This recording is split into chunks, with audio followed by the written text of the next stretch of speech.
In this video, I'm going to show you how to merge clips in CapCut. Make sure to go and open your CapCut and go and create your new project.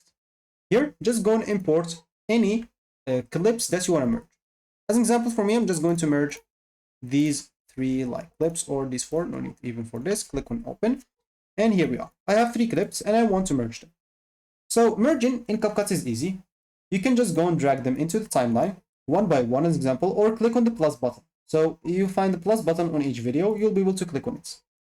Let me make the timeline smaller, and let's just add this one as well. So I'm going to make this first, and this second, and this third. Now, if I play the video, the videos are merged automatically if you add them to the timeline. Here we are.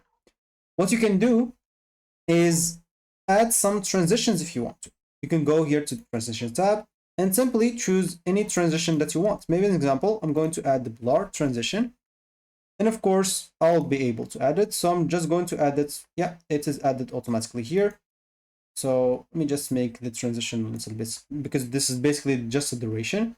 And in this area, I'm going to add this one as well. So yeah, and here an example, just go and play. As you can see, a transition added, and in here, a transition added as well. Now, as simple as that. So that should be it for me in this video. Thank you for watching, and goodbye.